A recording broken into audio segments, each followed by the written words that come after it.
autour de la table, il y avait les flics, les voyous, les macs, les professeurs des écoles, le boulanger des Trois-Lucs et les stars parisiennes aussi. Le concertiste parisien.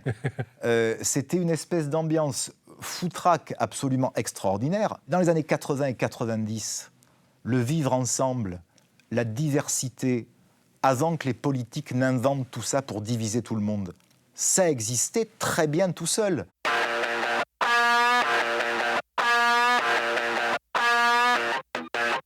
Bienvenue pour cette nouvelle soirée pyjama dans notre chambre d'ado. Aujourd'hui, on va recevoir quelqu'un qui a plusieurs vies, en tout cas plusieurs métiers, documentariste, conteur, metteur en scène. Il est aussi le fils d'un chanteur célèbre et le petit-fils d'un acteur mythique du cinéma français. Notre invité, c'est Fernandel, Vincent Fernandel. Salut Vincent. Salut Eric. Pour quelqu'un qui n'aurait jamais entendu parler de Fernandel, comment tu le présenterais à quelqu'un de la Gen Z, de la génération Z justement, Fernandel aujourd'hui ? De manière très simple, je dirais, beaucoup de choses sont disponibles en DVD, en Blu-ray sur les plateformes, découvrez-le. Si tu veux, en tant que cinéphile et, tu le sais, ancien journaliste de cinéma, il m'est bien difficile de mettre Fernandel pour des raisons émotionnelles, affectives ou d'amour au-dessus de tout le monde. Fernandel fait partie d'une génération qui a couvert une large part du cinéma français du XXe siècle, mais je serais, alors vraiment pour le coup, très à côté de mes valeurs en disant il faut le découvrir, lui, absolument. Ouais.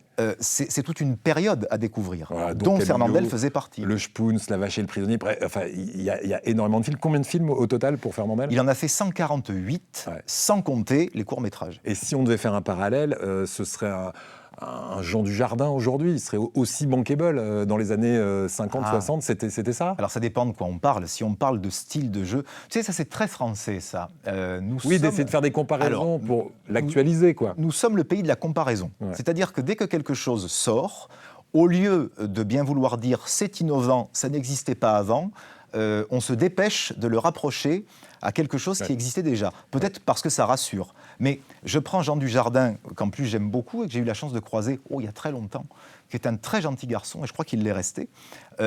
Voilà un homme qui est arrivé avec un style propre, avec son jeu, avec sa dimension, avec son physique.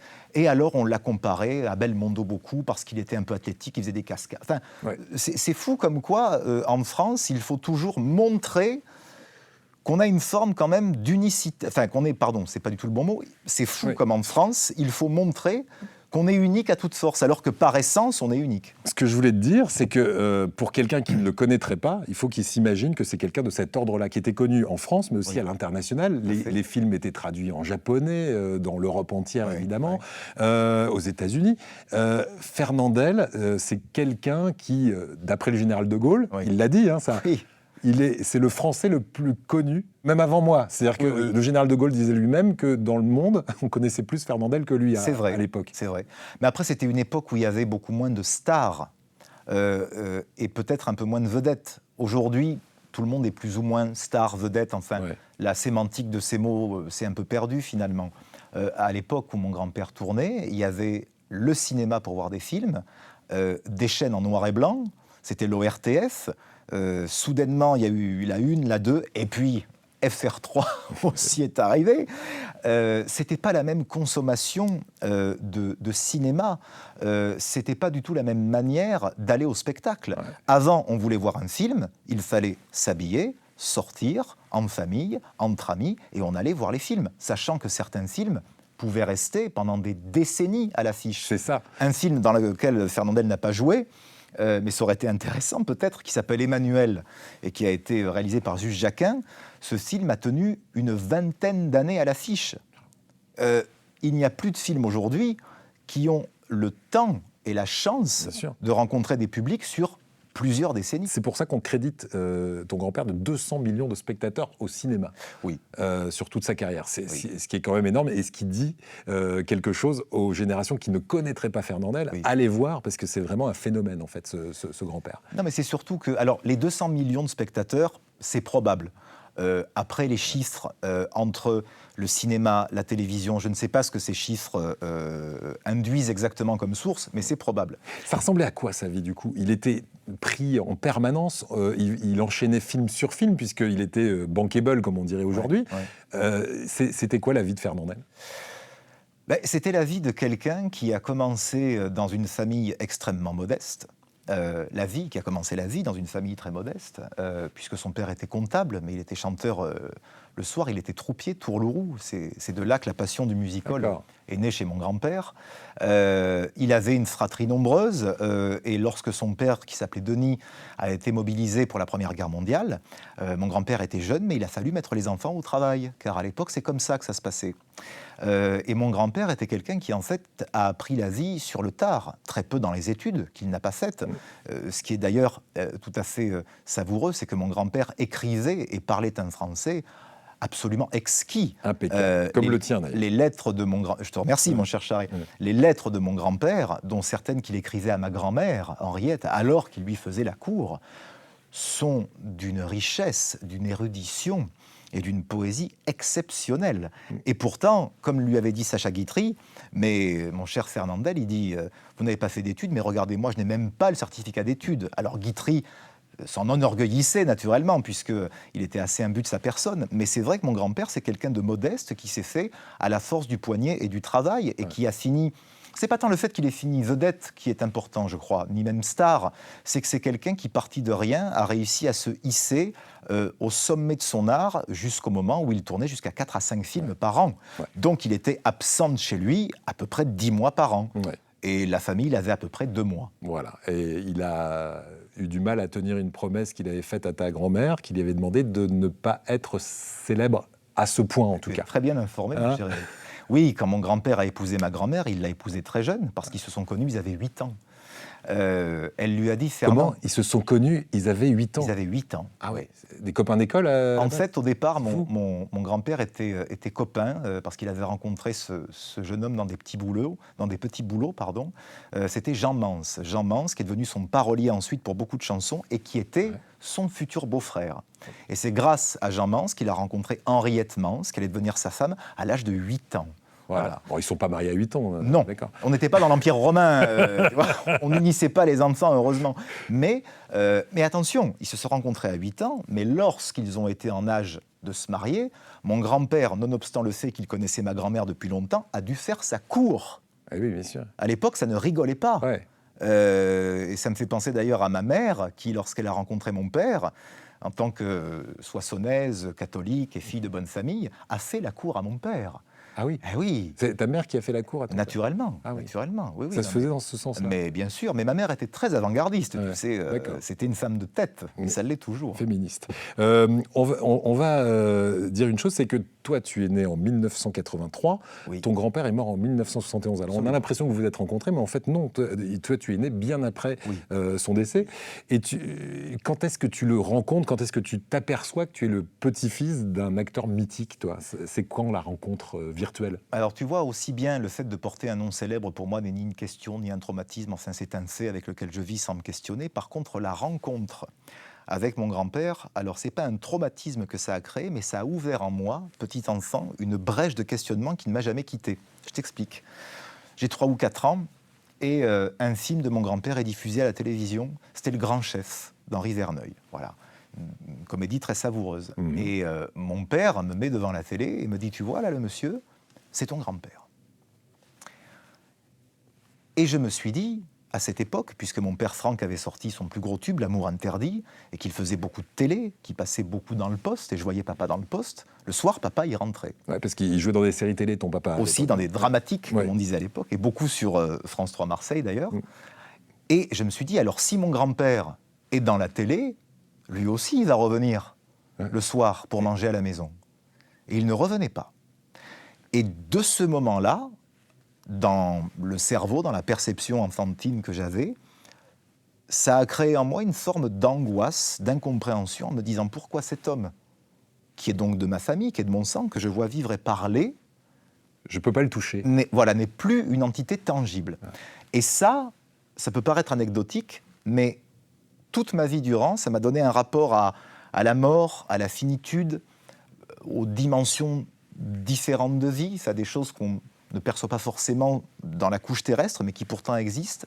Ça m'a connecté à ces choses-là d'une manière assez forte. Quand tu étais petit garçon, c'était quoi ton rapport avec cette célébrité ? Alors de ton grand-père, évidemment acteur mythique, et de ton père. Par exemple, à la maison, c'était un défilé permanent, il paraît. Il y avait qui pouvait venir régulièrement chez vous ? Mais les Mille Roses, la maison que nous avions à Marseille, dans le quartier des Trois-Lucs. C'était la maison de ton grand-père, ça. C'était la maison que mon grand-père avait achetée en 1934 et qui, en hommage à sa femme, Henriette, qui adorait les roses, l'avait appelée Villa aux Mille Roses. Voilà.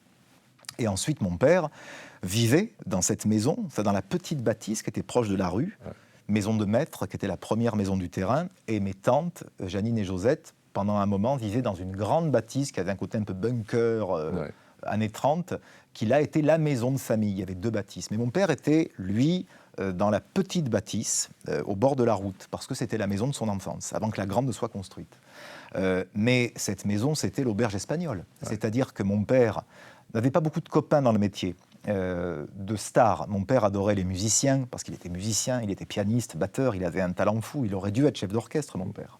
Il recevait ses musiciens, il recevait ses copains, alors il recevait ses copains flics, avec qui il était allé à l'école dans le quartier de la Plaine, mais aussi ses copains truands. Ouais, donc il y avait flics et voyous autour de la table chez vous. Autour de la table, il y avait les flics, les voyous, les macs, les professeurs des écoles, le boulanger des Trois-Lucs et... les stars parisiennes aussi. Et le concertiste parisien. C'était une espèce d'ambiance foutraque absolument extraordinaire, parce que je n'ai que 42 ans, mais je peux te garantir, Eric, que dans les années 80, c'était déjà l'auberge espagnole avant ma naissance, mais dans les années 80 et 90, le vivre ensemble, la diversité, avant que les politiques n'inventent tout ça pour diviser tout le monde, ça existait très bien tout seul. C'est-à-dire que moi, quand j'étais petit, il y avait des gens en costume cravate, des travestis, des macs avec leurs filles, avec qui souvent ils étaient mariés, des flics, et ça se passait très bien. Les gens se respectaient immensément pour ce qu'ils étaient et non pas pour ce qu'ils représentaient. Et ça, je le dois à mon père et à ma mère aussi, de m'avoir plongé dans un contexte où on m'apprenait que ce n'était pas l'étiquette ou l'apparence ou les mœurs qui faisaient quelqu'un, c'était ce qu'il était en tant que personne. Et je dois aussi saluer ma mère qui, dans tout ce bazar, a quand même tenté, comme elle le pouvait, de mettre un peu de calme familial pour que mon père, ma mère, moi et ensuite ma sœur, Manon, on puisse quand même avoir une alcôve familiale sans intrusion perpétuelle. Oui, parce qu'on se dit, finalement, tu es plutôt bien équilibré pour avoir eu cette maison qui était un hall de gare permanent. Est-ce que, franchement, ça t'a ennuyé à certains moments quand tu étais gamin de ne pas voir tes parents que pour toi ? Mais c'est... Alors, je ne dirais pas que c'est abominable, parce que je dirais abominable si j'avais été victime de sévices ou ce qui n'était pas le cas. Mais c'est extrêmement perturbant d'avoir ces invasions régulières dans l'intime. Ça, j'en ai gardé quelque chose. C'est-à-dire que moi... Aujourd'hui, par exemple, dans ta famille, l'invasion dans l'intime, pour moi, les limites sont très rapidement passées. Je vais même te raconter quelque chose que je n'ai jamais raconté nulle part, mais puisqu'on se fait des confidences, parce que c'est rigolo aussi, je le raconte, c'est que mon père était une grande vedette quand je suis né, parce qu'il chantait, il faisait des galas, il faisait des disques. Et lorsque les gens s'approchaient trop près de lui, je ne sais pas, on allait faire des courses dans le quartier, puis les gens s'approchaient de lui. J'avais une conscience déjà de la violation de l'espace vital. Ça, tu vois, ton corps est à toi, le mien est à moi, il y a un espace à respecter. Et lorsque les hommes s'approchaient trop, alors je faisais quelque chose, éloigner les petits de l'écran, je vais dire ça avec un mot choisi, j'attrapais les génitoires. Non. Si. Ou les alibofs, comme on me dit. Oui, c'est bon. Je les serrais bien fort pour faire comprendre au monsieur que là, c'était l'espace vital qu'il avait franchi. Alors mon père... ça devait surprendre quand même. Mais les types, t'as un enfant de 4 ans qui t'attrape, qui serre. Oui, t'avais 4 ans. Voilà, ou 4-5 ans. Ouais. Mon père était à la fois outré de voir ce que je faisais, mais à la fois ça le faisait rire. Donc il m'engueulait en pleurant de rire, en disant « Vincent, ça va pas, qu'est-ce que tu fais ?» Après, ma mère lui disait, il faudrait quand même qu'il arrête de faire ça. Il disait, qu'est-ce que tu veux que je te dise? Donc c'était la préservation de l'espace vital. Mais je suis aujourd'hui toujours comme ça. Ouais.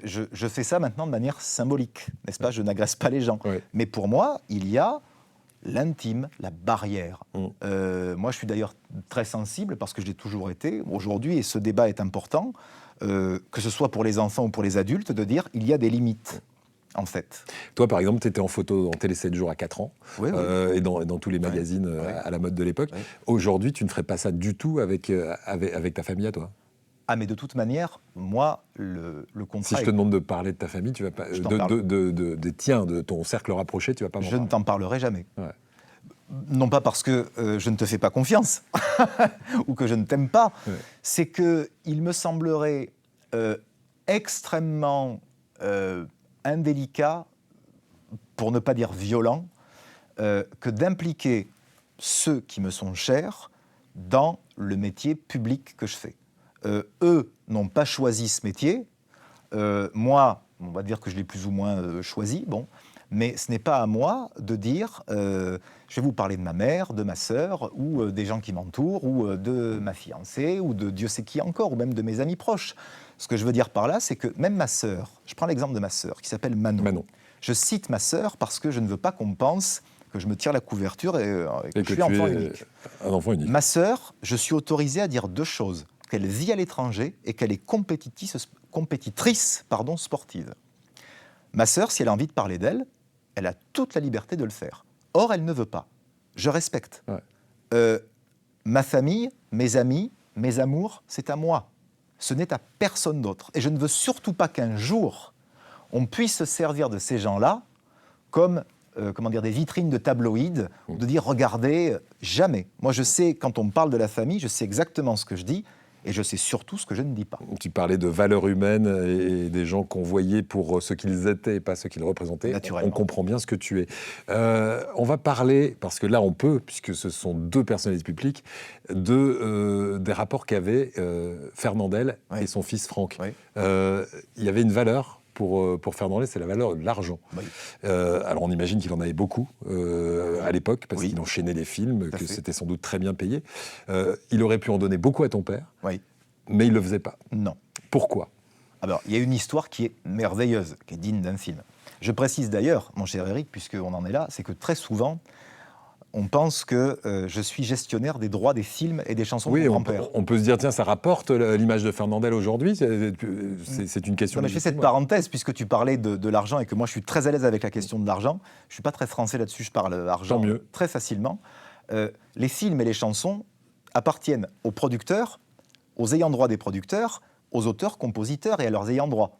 Mon grand-père n'était pas scénariste, il n'était pas producteur de films, et il n'était pas auteur-compositeur de ses chansons. Donc, quand un film de Fernandel passe à la télévision ou au cinéma, nous ne touchons rien. Pas de droit à l'image, ne serait-ce que ça. Le droit à l'image, ça me paye à l'année un très bon resto avec un ou deux copains. Voilà. Pas plus. Et tu partages ça avec ta sœur. C'est dans les... Ah oui, c'est à se diviser avec ma sœur, évidemment. Donc, je sais pas... Quelques centaines d'euros. Même pas 1 000 € par an. Et encore, je vais te dire, je pense que c'est même pas 500. Ce que je veux dire, c'est que pour rester sur l'argent, mon père a eu la chance d'avoir un père qui, justement, ne lui a rien donné pour acquis. Ça, il faut que je te le raconte. Un jour, mon père, qui avait 18-19 ans, qui avait sa petite chambre de garçon à Marseille, vient à la maison pour le déjeuner du dimanche avec un splendide costume en alpaga. Mon grand-père lui dit, dis donc, il est beau le costume. Mon père fait, oui, il est beau. Mon grand-père, qui était loin d'être idiot, dit, on verra le week-end prochain. Et le week-end d'après, mon père revient avec un second costume en alpaga. Mon grand-père, il fait, il est beau, hein, celui-là. Oui, il est bien aussi. Troisième week-end, un costume différent. Là, mon grand-père ne dit rien. Il l'attrape, mon père, il l'attrape entre la cuisine et la salle à manger. Il le colle au mur. Ah, ils avaient ce genre de rapport... Mon grand-père n'était pas violent. Très viril, quand même. Mon grand-père n'était pas violent, mais c'était quelqu'un qui attrapait. Il pouvait attraper. Il attrape mon père. Il ne le violente pas, naturellement, mais il l'attrape par les revers du beau costume. Il lui dit, qu'est-ce que tu fais pour avoir ces costumes ? Parce que moi, je te donne rien. Tu as un tout petit travail d'étudiant, tu as une petite chambre, d'où ça vient ? Mon père, acculé dos au mur, littéralement, lui dit, écoute, voilà, je suis l'amant d'une dentiste de Marseille qui a 45 ans, qui est bourrée de pognon, et elle m'offre des costumes.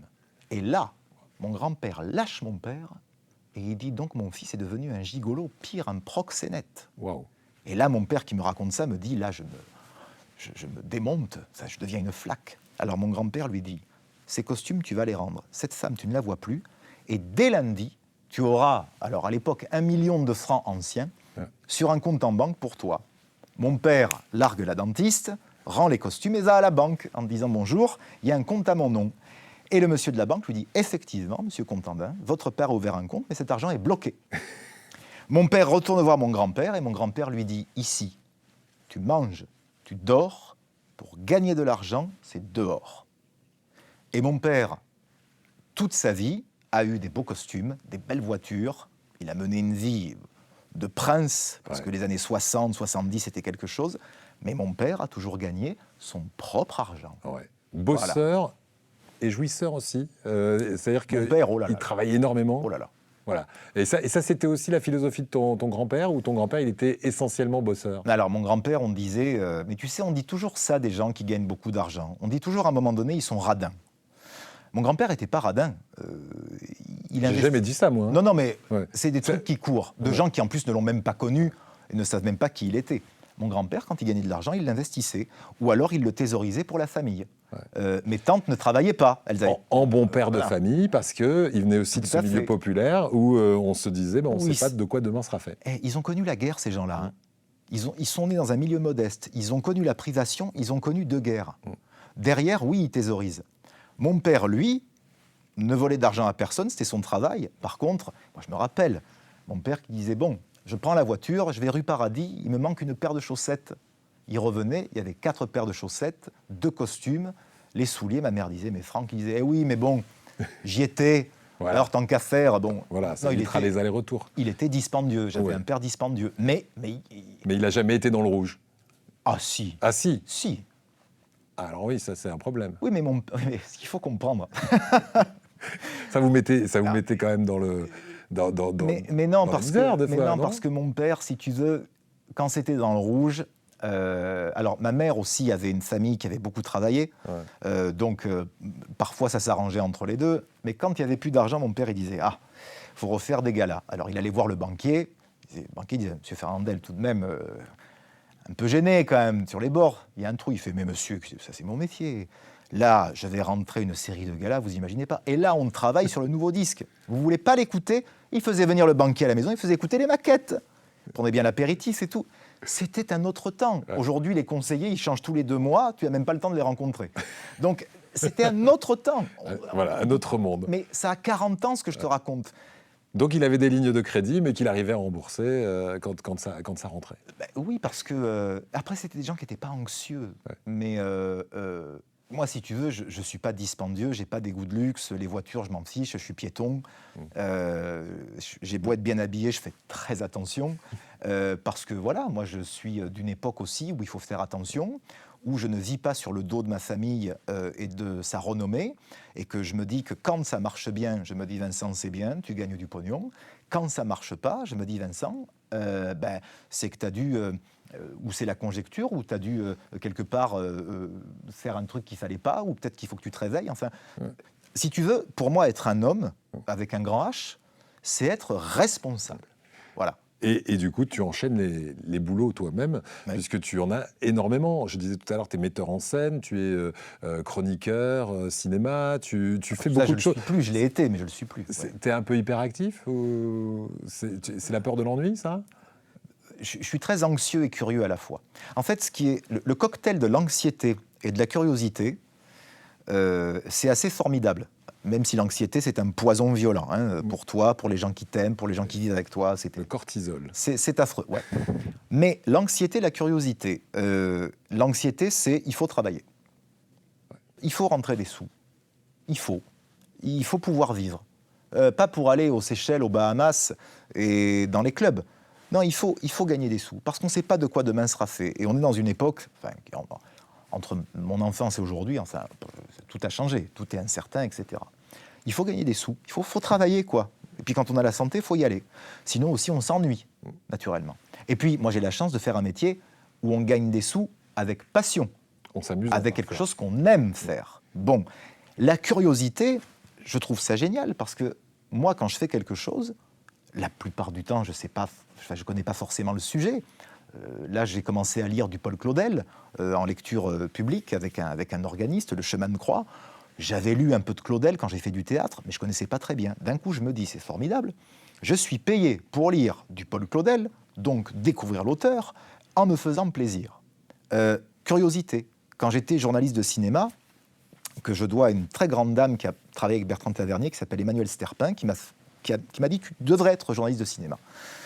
Et qui m'a mis le pied à l'étrier, mais je découvrais des choses extraordinaires, parce que j'étais payé pour apprendre, pour aller ensuite interviewer des gens. Anxiété, curiosité, voilà, c'est toujours ce qui a mené ma barque, même si parfois je souhaiterais que la curiosité prenne un peu le pas sur l'anxiété. Ouais, tu peux pas rester sans rien faire, tu vas toujours forcément avoir cette anxiété qui va te bouffer le temps que tu pourras avoir de calme. Par exemple, dernièrement, tu as sorti, on en parlait tout à l'heure, un album de chansons de ton papa. Ouais. Ça, typiquement, c'est pour l'argent, c'est pour la mémoire ou c'est pour t'occuper? Pardon, quand tu dis c'est pour l'argent, ça me fait rire. Et je sais, c'est pour ça que je te dis ça. Aujourd'hui, la musique qui se consomme en digital, enfin pour que ça rapporte, il faut des millions et des millions et des millions de streams. C'est certainement pas en sortant Franck Fernandel que je vais devenir riche.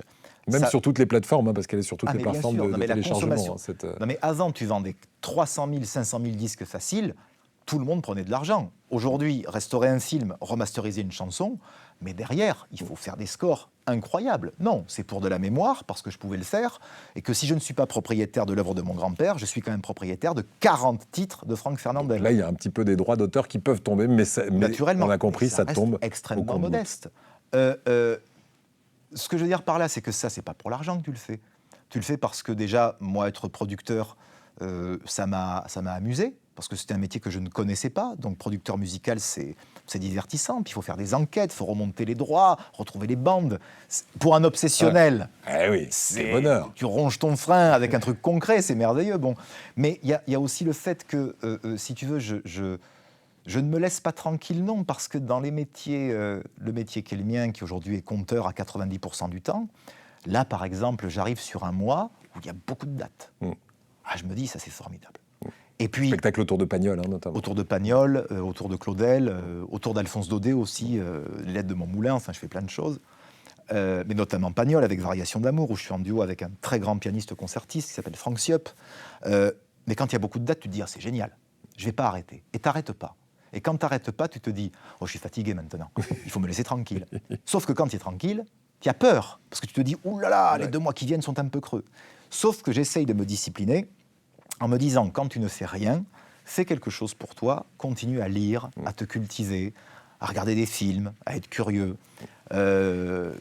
J'essaye de me discipliner, mais je gamberge toujours. Tu vois, là, être pour moi assis sur un lit, c'est difficile. Éveillé, c'est une situation beaucoup plus fréquente que de me voir sur un lit endormi comme un bébé. Voilà. J'imagine, voilà. On te posera les questions de la table de chevet tout à l'heure pour savoir justement comment sont faites tes nuits. Tu ne vas pas être déçu. Tu dis que tu les trouves un peu fatigables, les gens du spectacle. Contrairement à ton grand-père qui était infatigable, lui, il tournait 10 mois dans l'année, on le voyait pratiquement jamais. Alors, moi, je vais te dire très concrètement ce que j'en pense, puisque je suis né dans le métier artistique et que je l'exerce depuis mes 19-20 ans. Et à des postes qui me permettent de connaître, en tout cas de faire une radiographie, je pense, assez pertinente de l'artiste moyen, dans lequel je m'inclus. Quand je dis artiste moyen, je ne suis pas Alain Delon, je ne suis pas une grande vedette, je suis un artiste moyen. Je gagne ma vie en tant qu'artiste. Bon, voilà. Mais à 90% du temps, ils sont tout le temps fatigués. Ils se plaignent tout le temps. Il faut avoir envers eux des égards, mais totalement délirants. Ils veulent des médailles quand ils sont à l'heure et quand ils ont exercé correctement leur métier. Il faut en plus qu'on leur dise qu'ils étaient très bien. Il faut qu'on leur parle jusqu'à 2h du matin pour les adouber dans le grand panthéon des grands artistes. Mais fichez-nous la paix. Lorsqu'un pilote d'avion pose l'avion, on ne va pas se mettre à genoux en disant oh, bravo, quand mon primeur... Ça arrive. Alors ça arrive, c'est le folklore, mauvais exemple. Non mais quand mon primeur se lève à 3h du matin pour être au marché à 6h, qui déballe à 7 et qu'à 7h30 il est ouvert... Personne n'est là pour l'applaudir. Personne n'est là pour l'applaudir. Donc les artistes, de manière générale, qui en plus d'être qui ont l'outrecuidance d'être infatués comme pas possible, et qui en plus de ça sont tout le temps fatigués, parce que tu comprends Eric, 1h30 de scène, ça te canne. Ouais. Quand tu es circassien, quand tu es acrobate, quand tu es un acteur de la Royal Shakespeare Company, où tu t'enfiles 6 heures de Shakespeare, je veux bien, mais aller te faire 1h30 de boulevard et crier ensuite au crime et au meurtre, ah vous comprenez, je n'en peux plus, il faut arrêter les bêtises. Et ça, tu l'entends trop souvent. Mais c'est insupportable. Toi-même, tu as eu une école de théâtre, de mise en scène. Mais naturellement, je ne dis pas que tout le monde est comme ça. Heureusement que tout le monde n'est pas comme ça. T'as des noms ou pas ? Mais non, mais je donnerai jamais de noms. Moi, je ne donne que les noms. Tu vas te faire des copains quand même. Je ne donne que les noms de gens dangereux. Éric Charret, par exemple. Voilà. Ah ben ça tu fais bien de prévenir. Non, mais si tu veux, je dis ça. C'est pas la c'est pas la majorité. C'est une grande partie. Ouais. Et moi, si tu veux, j'ai toujours été sidéré par les gens qui voulaient tout en ne faisant rien ou presque rien. Le métier que nous faisons, comme disait Jouvet, est un métier comme un autre. On se doit d'être ponctuel, on se doit d'être bon camarade, on se doit de faire le travail pour lequel le public paye. Et l'artiste n'a pas, je ne vois pas pourquoi un artiste aurait droit à des égards supplémentaires par rapport à un chirurgien qui va faire une greffe, par rapport à un type qui va sur le sentier de la guerre pour sauver la veuve et l'orphelin, ou par rapport à une assistante sociale qui gagne un SMIC pour aller sortir des gamins des placards dans lesquels on les séquestre. Il faut arrêter avec le favoritisme artistique. Qu'un artiste soit sensible, oui. Qu'il ait une fragilité, oui. Je suis quelqu'un avec une fragilité, moi, émotionnelle terrible. Mais de là à venir se répandre systématiquement en disant « vous comprenez », mais on s'en fout. Ce que disait Billy Wilder, il disait « qu'est-ce que c'est que le métier artistique ?» Billy Wilder, un des plus grands metteurs en scène du cinéma, même pas du siècle dernier, du cinéma. Il disait « c'est quoi le public ?» Ce sont des gens qui vont payer une place chère, qui ont peut-être des enfants emmenés avec eux. Ils ont peut-être une voiture. Puis donc il y a l'essence, il y a le parking, il y a le popcorn. Au final, une soirée pour un public qui gagne difficilement sa vie, ça coûte cher. Ça parle à beaucoup de gens. Le respect, mais ça c'est pas de la démagogie ce que je dis, c'est pragmatique. Le respect, c'est de dire quand ces gens donnent de leur temps et de leur argent, il faut leur offrir non pas la complainte de l'artiste maudit, mais un spectacle de qualité. Et je dis ça, Eric, je suis très loin moi-même d'être persuadé d'être quelqu'un qui vaut son prix. Je sais pas, je suis impliqué dedans. En tout cas, une chose dont je suis certain, c'est que ce que je fais, je le fais carré et je me plains pas. Parce que sinon, mais qui doit se plaindre si nous, les artistes, on se plaint ? Mais d'un autre côté, je peux aussi dire une chose, c'est que je comprends que les artistes soient inquiets par ailleurs, puisque nous sommes dans un pays où la culture est progressivement sabrée, coupée en 2, puis en 3, puis en 4, et où il y a beaucoup de gens qui ont du mal à vivre de ce métier. Mais là, je ne parle pas de ceux qui exercent le métier, je parle des mentalités. Les mentalités de feignants et les mentalités de « je me plains, mais je veux tout avoir », ça n'existe pas. Voilà. Et c'est pour ça que je vais boucler avec ce métier que tu rêverais de faire. C'est jardinier. Je disais que tu es un paysan frustré. Oui. Pourquoi ? Mais parce qu'en fait, comment tu as découvert ça ? Parce que moi, j'ai grandi à la campagne. Tu pourrais un jour ne plus être artiste et finir jardinier, toi ?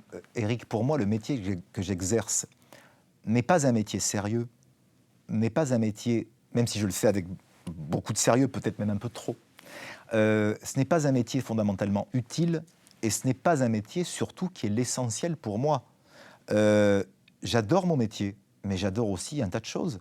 Je peux regarder des oiseaux ou des papillons pendant 2 heures. Et quand je te dis pendant 2 heures, c'est que j'ai la chance, là où je vis en région parisienne, d'avoir pas mal d'oiseaux dans mon quartier.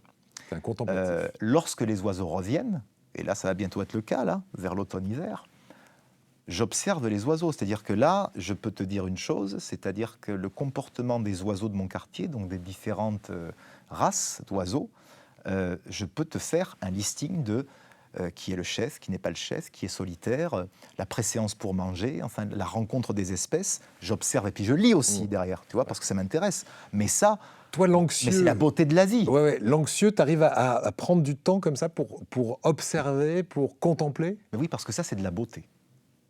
Quand la beauté vient à domicile, l'ignorer est un crime. Il n'y a rien de plus magnifique à faire que d'observer la beauté. Quand la beauté vient te voir, la beauté c'est un petit oiseau, c'est une rencontre, c'est un amour, c'est un son que tu vas entendre. Quand la beauté vient te voir et toque à ta porte intérieure, tu ne peux pas faire autrement que de lui ouvrir.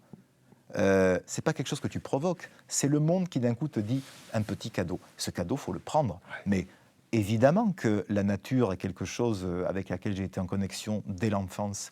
Évidemment que la nature, elle est plus forte et plus belle et plus riche que nous. Nous sommes ses invités. Lorsque moi, j'ai les mains et les pieds dans la terre, parce que j'ai la chance de me déplacer dans des tout petits villages, dans la campagne, dans la France profonde. Mais vraiment, tu plantes des trucs, tu passes une journée entière à te casser le dos. Malheureusement, je vis en Île-de-France. Donc, faire un jardin là-bas, c'est compliqué. Mais, lorsque je vais dans des régions agricoles, chez des amis, parce que j'ai des amis dans toute la France, ou que je vais, par exemple, chez mon ami Nicolas Pagnol, en Normandie, dans le moulin qu'il a conservé, nous faisons du jardinage ensemble. Et un jour, nous avons planté des ifs d'Irlande ensemble. Il m'a dit, tu peux pas me donner un coup de main? Je dis, avec plaisir. On a planté 40 ifs d'Irlande sous une pluie normande battante, dans la gadoue. Je suis rentré dans la maison, il y avait le feu de cheminée, j'ai dit, là, c'est formidable. Là, c'est la vraie vie, là, c'est l'existence. Car quand je retourne en Normandie voir Nicolas, il me dit, tiens, on va voir les ifs. C'est durable. C'est un lien qui a été fondé entre nous parce qu'on a planté quelque chose ensemble. La noblesse de l'existence, elle est là. Elle n'est pas du tout dans mon costume, ma cravate et mes péroraisons sur le métier artistique. Elle est ailleurs, cette noblesse. Mais c'est pas que je me rêve. J'espère un jour avoir, parce qu'il faut aussi une forme de courage, parce que c'est un petit confort de lâche aussi, les métiers artistiques, il ne faut pas se mentir. Mais j'espère un jour me dire, et je pense que ce jour va arriver plus vite que prévu cependant, maintenant c'est terminé. Tout ça, je n'en veux plus. Et je pars à la campagne. Et je pars à la campagne. Mais moi, demain, un mec me dit, monsieur, vous avez le gîte Le Couvert, je vous apprends, parce qu'il faut m'apprendre quand même. Mais j'apprends très vite, je suis bon dans le manuel. Il me dit, voilà, vous n'avez pas de salaire. Je dis, ah, monsieur, mais comme les curés, formidable, pas de responsabilité. Enfin, à part celle des âmes pour les curés et des patates pour le paysan. Voilà. Allez, on va boucler avec ton grand-père et on va terminer sur l'année de sa disparition, 1971. Il y a un film qui va tourner, c'est Heureux qui comme Ulysse. Est-ce que c'est un peu son testament, ce film? Est-ce qu'il se savait condamné quand il a tourné? Parce qu'il est, enfin, vraiment, si vous avez l'occasion de voir ce film, allez-y, parce qu'il est très émouvant. Alors, souvent, Fernandel, mais là, encore plus dans ce film. Magnifique, oui. Qu'est-ce qu'il veut dire pour lui, ce film, qui est le dernier?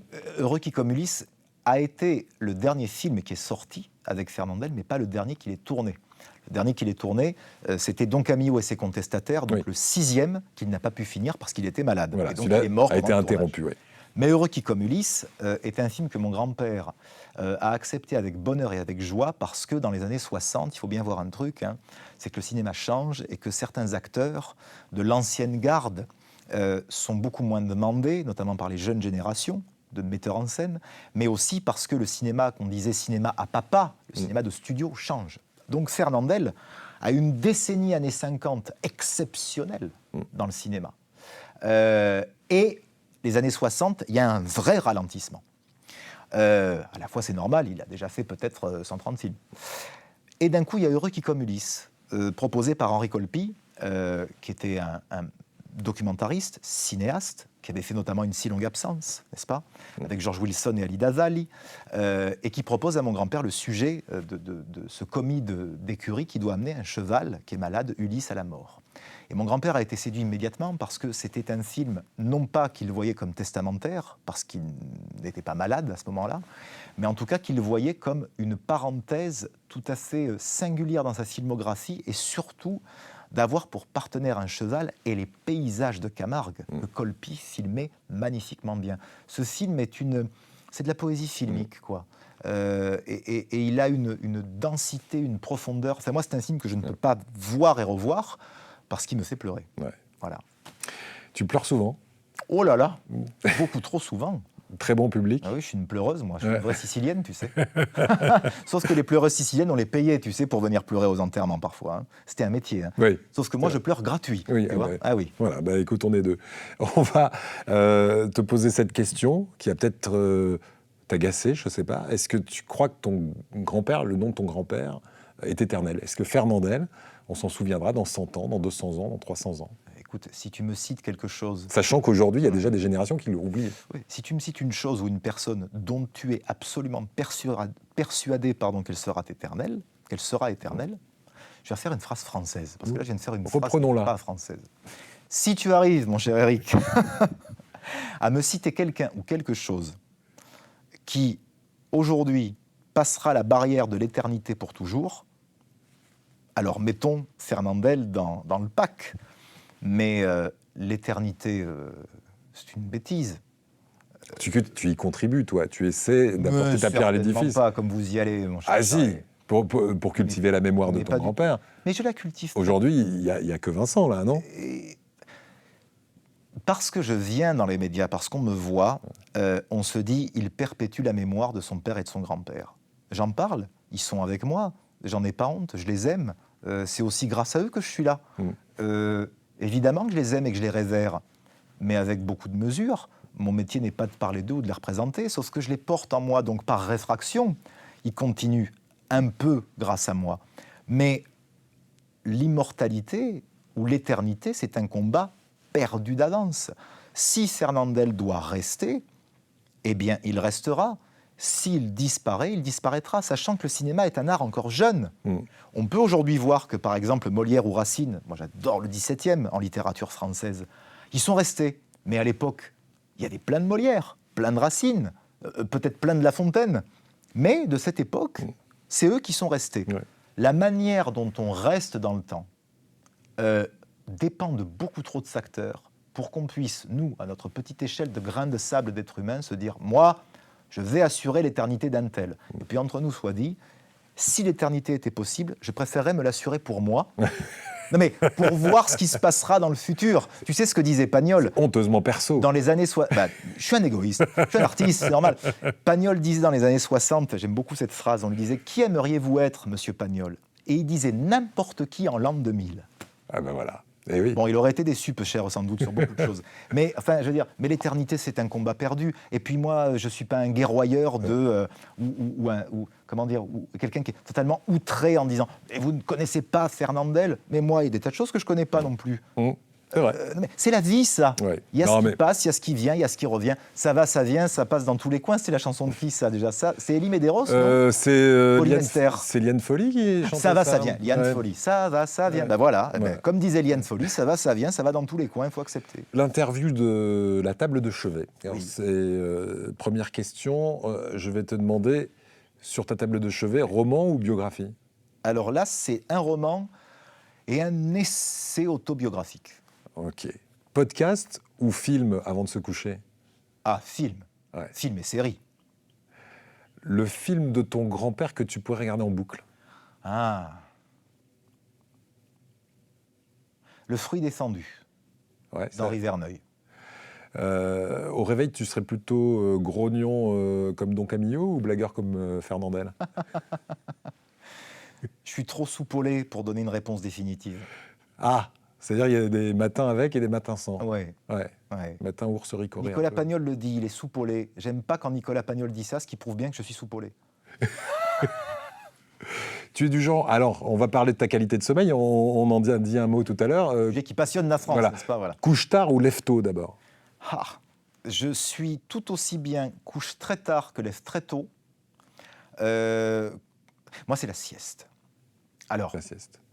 Lorsque j'ai une fenêtre de tir, de relaxation, entre 18h et 20h... Ah, c'est une sieste tardive. Alors là, quand le sommeil me prend et que je peux le laisser me prendre, alors là, c'est les délices. 18h, 20h. C'est céleste. D'accord. Ah oui, 18h, 20h, ça me permet déjà de me reposer de la nuit précédente qui a forcément été pas très bonne, parce que je dors mal. Ça me permet de préparer la soirée pour être bien, et surtout, ça me permet d'éviter ce moment entre chien et loup qui est très compliqué pour les anxieux. Je passe d'un monde à un autre, du jour à la nuit, en faisant la sieste. Quand je peux faire ça, c'est la merveille. Détente absolue. C'est la merveille. Mais sur le canapé, pas sur le lit. Le lit, ça me bloque. Tes rêves, ils sont en couleur ou en noir et blanc? Oh, pétard! Non, mais ça veut dire, est-ce que tu es plutôt tendu vers l'avenir ou est-ce que tu es résolument nostalgique? Mais je pense que ça va être très prétentieux ce que je vais dire. Mes rêves auraient inspiré un Fellini sous LSD. Ils sont en couleur, en noir et blanc. Il y a de la beauté, des geysers de sang, des envahisseurs. Ouais. Tu te souviens de tes rêves? Ah oui. Le dernier, par exemple, que tu as oui. fait, c'est quoi? Le dernier, je peux pas te le raconter, il est abominable. Ah oui, non mais moi je fais des rêves. Non mais je fais des rêves. Je me réveille et je me dis mais comment? Même si la mécanique des rêves n'est évidemment pas représentative de ce qu'on est, mais je me dis mais comment se fait-il que je rêve à des choses que je rêve à des choses pareilles? Non, par contre, il y a un très joli rêve que j'ai fait. Je garde les très jolis rêves en tête. Alors, j'étais à la campagne et j'étais assis à côté d'une étable. Et je voyais en sortir des chevaux. Ce rêve a 2-3 ans. C'était un moment où j'étais un peu intérieurement dans une forme d'embarras. Je me sentais un peu seul, un peu mis de côté, alors que les gens étaient gentils avec moi. Mais je recontextualise. C'est ces moments où tu te sens un peu seul face à l'existence, sans que personne ne te fasse du mal naturellement. Et je suis là, avec cette étable là, d'où sortent beaucoup de chevaux. Et soudain, il y a un cheval blanc qui sort de l'étable et qui vient se coucher à mes pieds et qui met sa tête sur moi. Et ce cheval, dans le rêve, je sais que c'est mon grand-père. Ah oui. Ouais. Très bien. Un peu, ouais, ça rebondit avec Heureux qui comme Ulysse, puisque c'est l'histoire d'un cheval. Sans doute. Et en me réveillant, je savais que c'était mon grand-père. Ouais. Et la sensation du rêve était très forte. D'accord. Après, je peux te raconter des rêves qui sont irracontables à la télévision, qui sont pleins de... On peut, alors. Non, mais il y a trop... on va t'interdire d'antenne, Charest. Alors, on va terminer avec l'anecdote malaisante que tu n'as jamais racontée ailleurs et que tu vas raconter ici, dans cette chambre d'ado. J'en ai tellement. Tout que je suis gaffeur en plus. Je suis gaffeur. Je peux être très raide hein, et envoyer, pas paître, mais remettre à la place, mais jamais méchamment. Mais je suis gaffeur. Alors, j'espère que si elle regarde... Ça a l'air malaisant, comme dirait Michel Drucker, si tu nous regardes, lorsque j'avais, je sais pas, 16 ans, 17, 18 ans, enfin j'avais un petit flirt qui était là dans le Midi, vers Saint-Cyr. Alors c'était compliqué parce que des Trois-Lucs à Saint-Cyr, il fallait la voiture, etc. Mais c'était un flirt très chaste, tu vois. Les parents étaient au courant, ils nous attendaient dans la voiture, tu vois, pour venir nous chercher après qu'on ait pris la glace ou qu'on ait marché sur la plage. Bon.